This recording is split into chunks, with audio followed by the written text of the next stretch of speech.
Now available in paperback and e-readers, Isis, Samurai Goddess. The goddess next door takes on kung fu killers in this action-packed martial arts Isis series adventure.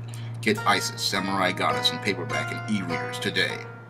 One of my viewers, Brother Cap, asked me to discuss the differences between DC and Marvel these days. And as it relates to DC and Marvel comics these days, there's not really that much difference between them, except for the difference between the catalog of characters. While DC has Superman, Batman, and Wonder Woman, and Marvel has Spider-Man, Iron Man, Captain America, and the Hulk, there is no real difference between the two as it relates to their editorial departments. And because there is no real difference between the two as it relates to their editorial departments, they're pretty much both producing some pretty mediocre comics. And one of the core reasons why both companies are not producing really good quality comics these days is because both of their editorial departments pretty much have a complete lack of vision. And this lack of vision is preventing them from being able to reach new customers in the 21st century. When you look at DC and Marvel, both of them pretty much are not being run in a way that pretty much allows them to maximize their potential and pretty much reach that new generation of readers. When you look at many of the products being produced there, there's just nothing really compelling to anyone. Now, I remember as a kid back in the 1980s that comics were pretty much, they were fun because most comics were pretty much easy to access and pretty much easy to follow. But these days, because of this lack of vision, comic books are extremely complicated at both DC and Marvel. And one of the big problems at DC and Marvel relates to their story model. Now, these days, as it relates to story models, everything is about these big events. Over at DC, they're having this rebirth event, and over at Marvel, they just do random events. And this model pretty much takes up the entire catalog of titles, and it becomes pretty much very difficult for a new customer to follow because everything is tied into this event. And unless you're a long-time comic fan, you're going to have a hard time accessing the characters and getting into the story. Now, when I was a kid, we used to have something called 3 to 5 issue story arcs. And usually over the course of 2, 3, or 5 issues, a reader could jump on and jump off based on the stories and based on the characters, because everything was pretty much character driven, because originally the comic book model was a character driven model at both DC and Marvel. Everything was about letting people recognize characters, and as they recognized the characters, they picked up the comic based on the character, and then they got into the story, and that's what made them become interested in collecting this character's adventures. Everything was character based. But these days, everything is pretty much event-based, and everything is about some big, long story. Now, this story model, when it was introduced by Jim Shooter in the 1980s, was originally meant to help new readers get to know characters, and unfortunately, it has evolved into a monster at both DC and Marvel, and ironically, it makes it harder for new customers to access the product. Originally, the event model was, again, meant to help people get introduced to comics in events like Secret Wars, which were taken outside of the universe.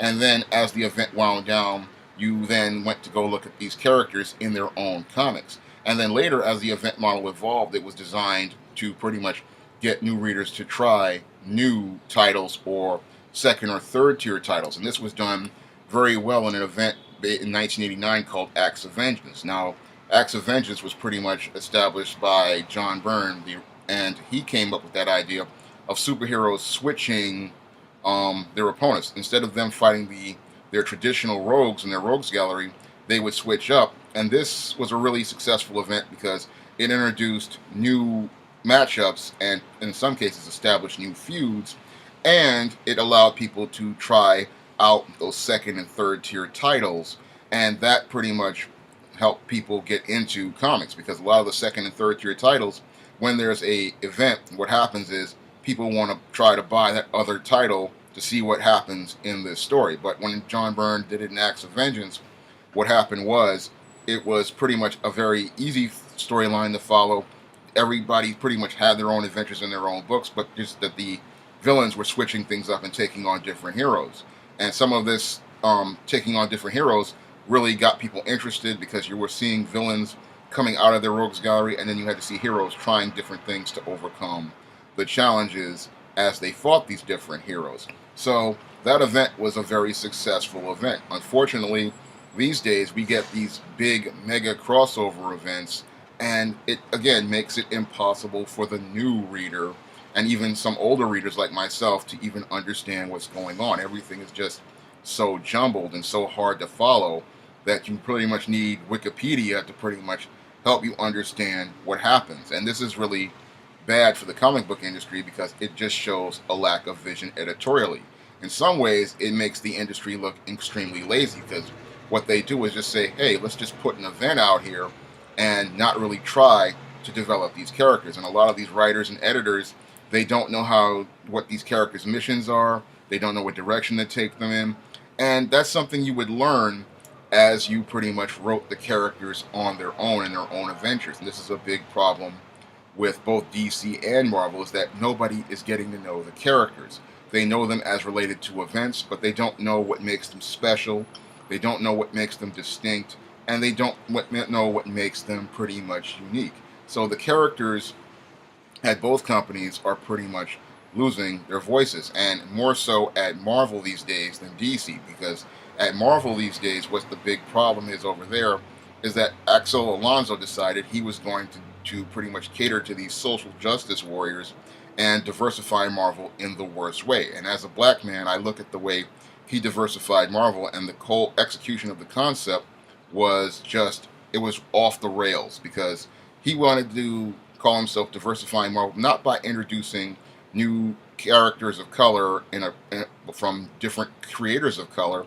He decided what he was going to do was take old established characters and then give them different ethnicities. And that's how we got a black female Iron Man, an Asian Hulk, a female Thor, a black Captain America. And most comic fans who pretty much grew up with the white guys had no real reason to buy these adventures. So Marvel sales pretty much plummeted as a result of this diversity campaign. And when I look at that diversity campaign, it was one of the worst things that Marvel ever did. And the reason why they did it, again, is because they creatively have a lack of vision. They creatively have a lack of direction. Your Axel Alonso really does not understand how to reach readers in the 21st century. So he does this diversity gimmick in the hopes of catering to social justice warriors, but not understanding that your average social justice warrior, pretty much, they complain a lot, but when it's time to put money on the table, they are nowhere to be found. And this is why Marvel is struggling right now, because they've pretty much alienated their core customer base, and now that their customer base has walked away, they're desperately struggling trying to get those customers back. And this is another problem that's over at DC, because in 2011 they decided they wanted to end their DC universe and then start fresh. And this was the vision of Warner Brothers executives and editors like Dan Dido, who decided they wanted to give us a new version of Superman, Batman, Wonder Woman, and Green Lantern. And that pretty much fell flat as well, because comic fans, again, who were buying these comics for years, pretty much walked away. And they walked away because they said that they had no incentive to buy the characters, because the characters they knew no longer were part of the DC universe. So DC now is scrambling with Rebirth to try to get those customers back. And all of this is happening because both companies lack a vision for the 21st century. When it comes down to the 21st century, they have made a lot of stumbles, and they made those stumbles because they just don't know how to compete. Comics these days pretty much provide the lowest entertainment value per dollar, because these comic editors have no vision.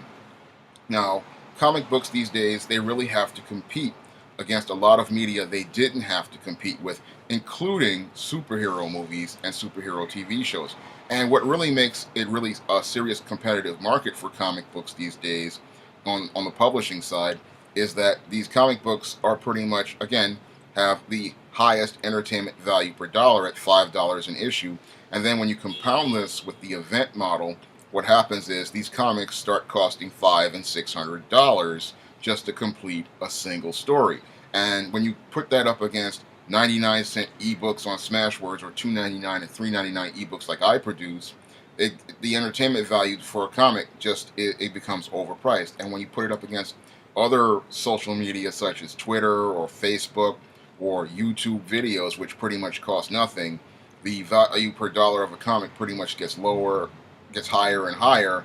And then when you put it up against Netflix, which gives you a subscription, or Amazon's streaming, it really starts to drop. And then it's like, I mean, not drop, but it continues to go up. So the entertainment value per dollar of a comic, it has pretty much gone up over the last couple of years, whereas the entertainment value of new media has declined over the years, to the point where customers go with this media because it's a lot cheaper. I mean, it's a lot cheaper for a Netflix subscription than a Marvel Comics subscription, and that pretty much is pretty much encroaching on the market for the publications. And this is something the editors just don't see. And what really exacerbates that problem at Marvel and DC both is the lack of vision from their editorial departments, because their editorial departments just don't know how to reach the 21st century customer. In some ways, they don't even know how to reach the 20th century customer, because they have a story model, again, that is focused on events, not on developing the characters or making the characters accessible to today's customers. So when I look at Marvel and DC, they both have this vision issue, and that's all due to their editorial department. Now, when I look at Dan Dido from the front at DC Comics, and many of the people who work for him, like Jeff Johns, they pretty much lack a vision because there's no one there with a publishing background. I mean, when you have a publishing background like I do, you understand how to sell to the reader in the print market. And the print market is completely different than other forms of media, even ebooks, because both, even though ebooks are published, they are a completely different market, and you have to know how to sell to those different markets. And when it comes down to publications, they just don't understand that comics cannot be big events. They have to be pretty much sold in a way that helps the new customer come in. This is why I can agree with Jim Shooter when he talked about every story being an entry point, every issue being an entry point, because the new readers don't want to be dictated to like they are at Marvel and DC right now, where they tell you, oh, this is the entry point. No, that everybody's going to find different books as they go along. Some people are going to come in on an old book they find in their friend's house, or an old book they find in a family member's house. Others are going to come in on a brand new book that they pretty much pick up. This is something I have learned myself pretty much publishing the SJS Direct Universe, because I've had people come in on Isis the Beauty Myth or Isis All About the Goddess, and those were the books they came in, and those books were published later in the Isis series, because I started it in 2012 and those books were published in 2013. And I've had people come in on later books like Bride of Dracula, which was published in 2016. So they come in when they want to come in, based on the stories they want to pick up. And this is something that just is part of the business. People are going to pick up what they want to pick up when they want to pick up. You can't tell them when to pick it up. This is why the comic story model has always been 2, 3, or 5 issue arcs, so the new reader can have incentive to buy in. Unfortunately, there is no entry point, so many customers just feel frustrated, and many older customers are frustrated because many of them are upset because you've pretty much changed all the characters they knew. And what many people in the comic book business just don't understand is that when you lose a customer, it's harder to get more customers to replace them. And in the case of the comic book industry, they've been hemorrhaging customers since the 90s. And this is something I understood about marketing, about customers, is that it often takes 3 customers to get one back, because when you lose one veteran comic customer, you're going to need 3 to get them back. And these days, you can't get the 3 customers because of the price and the distribution, because many comics these days are sold only in comic shops and Barnes and Nobles, and a lot of people don't really go to get comics on digital, so there really aren't many venues to get them like they were back when I was a kid, where we had grocery stores, supermarkets, Kmart's, Walmart's, Fridays. We had all those type of stores that sold comics, but these days they don't have that, because they pretty much, the Heroes World distribution disaster of the 1990s pretty much closed that venue off when Marvel bought Heroes World and changed the distribution model. So there's only one distributor for comics, which is Diamond. So if you put out a comic, it's pretty much through Diamond, and again, those comics are non-returnable.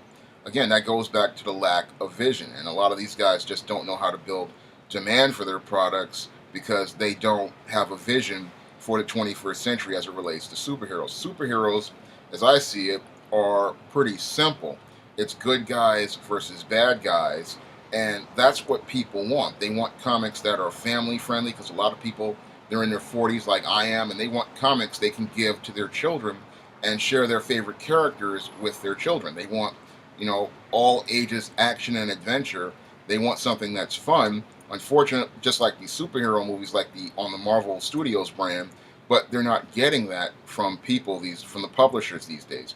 Instead of the publishers these days, they're giving them these long drawn out events, or like SJW Marvel, they're trying to ram a political message down their throat, and that's not what the customer wants. What the customer wants is something similar to what I'm trying to do here at SJS Direct.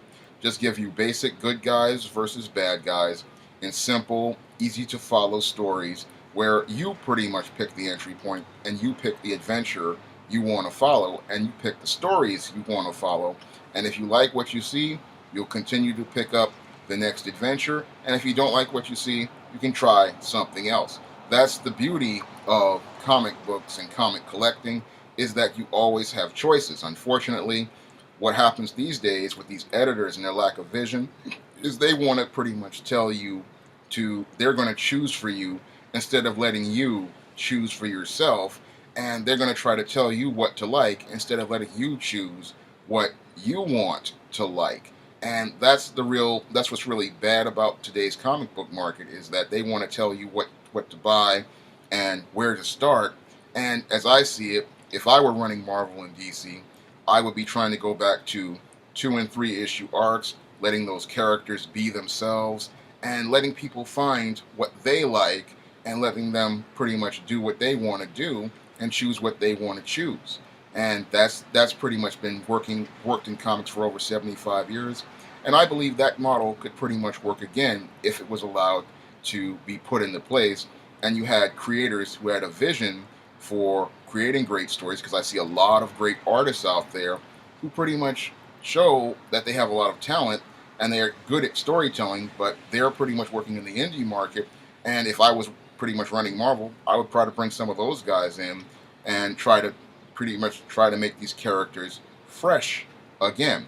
And as I look at Marvel and DC these days, again, I don't see much difference-wise as it relates to their editorial departments, and that's why the products are pretty much so bad these days, and why customers are having a hard time buying comics in a time when superheroes are at their height of popularity thanks to these superhero movies. If you want to try out many of the books in the SJS Direct universe, you may do so by clicking the link to the Amazon.com in the description box. And if you want to like this channel and you like what you see on this channel, you can donate to it by clicking the link to the Patreon in the description box. That's all I have to say for this video. You can comment, rate, and subscribe.